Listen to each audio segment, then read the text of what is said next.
So today on 6:40 a.m. they were discussing what happened on Wednesday. You know, September the 20th, when a few people went for a walk all over the country in almost every city. Almost a million of them actually. Hmm. Uh, so yeah, you know what we're talking about.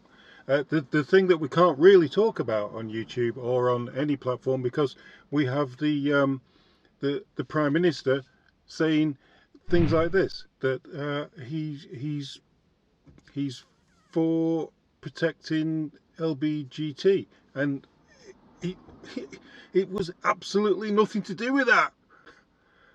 So the misinformation king is posting on Twitter again. So let's have a listen to what they had to say on the radio. Let's get a radio reaction. Well, yeah, that's concerning that we can't just listen to people, that politicians can't hear out the concerns of people who basically want to talk about curriculum. So last fall, the Toronto District School Board sent out a student survey, a student census, asking questions about student sexuality and about gender identity. And I think there's going to be disagreements about what is and isn't taught at the high school level. Some people say none at all, other people want to take in different directions, and, we'll find the middle ground. But surveys sent to grade 4s, for instance, were being asked whether or not they were transgender. People go, well, why are they being asked that? And then there were questions asked, do you know what breast binding is? Do you know what penis tucking is?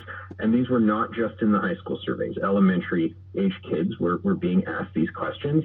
The surveys were sent to JK to grade 3, although parents were expected to answer those. Although JK students were asked, are you transgender? And then it was the older elementary age were asked about the breast binding questions. Why are kids being asked those questions? And I think that's a bit too far. I don't think elementary age kids should be randomly asked, do you know about penis tucking? It's kind of bizarre. Okay, now we're really getting into why the marches took place and what the parents were actually scared of.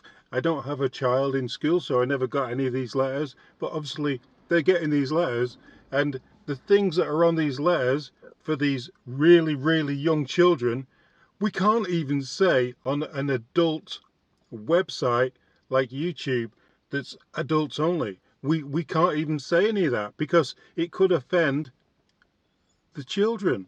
But the children have been asked these things in school.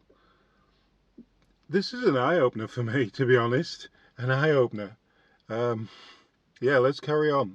Okay, yes, observant Muslim parents who are protesting, but also gay and lesbian parents who just say, look, I'm not pushing for my kids to be discussing these issues in elementary school. Like, this is just not a thing that should be in the classroom. So I think you've got a lot of, if there were unifying aspects, and to your point, there's going to be, nut jobs in every protest crowd, but I think the unifying response from parents of all walks of life is like, some of this stuff has just gone too far and it needs to simmer down. So it's a little alarming that most politicians would rally together and just label those sorts of concerns as hate. And as some people remark, Jagmeet Singh participating in those protests, like he's kind of protesting against the general public. It's a really weird look. See, the problem we have is you can't call everything that people have a question about or want to discuss hateful. If you don't agree with things, discuss it. Was it Trudeau always says, oh, we need to have conversations? Well, yeah, we need to have conversations. You can't be on one side of the fence and just be so solid like that. It's a wedge issue. It's gonna be a wedge issue, and that's what Trudeau and Singh, that's what they're creating. They're creating this huge wedge issue on something that could be discussed.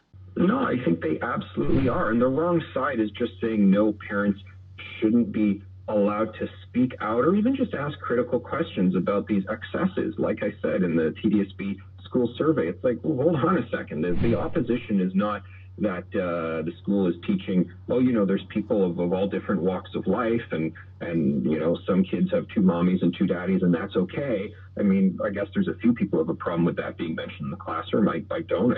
I'm fine with that. I encourage that being discussed in the classroom. No, the problem we have is talking to kids about gender reassignment surgery when they're 7 years old. And that is what's happening in some of these documents. And that's a problem. And I think parents have a right to speak up and make their voices heard on it. It's that simple. Yep, it's that simple. Teachers are saying that, oh, it's not being taught in school at the moment. It's not there, and it, maybe it's not. Maybe it isn't there. Maybe it's just a small minority of teachers that are teaching or trying to push their agenda. But the letters are going home about it, and it's building towards it, and nobody's talking about it, and nobody will let any questions come about it. Well, and with math, math was a thing. They changed maths because it didn't work. They had new maths and old maths, and new maths just didn't make sense. Is that still there? I don't have a kid in school. Did they change it? Did they make maths sensible? They need to teach things, or at least discuss the things that they're teaching in school with the parents. Parents have their own children's continue. I'm arguing against myself now. I'm going to stop there. Till next time.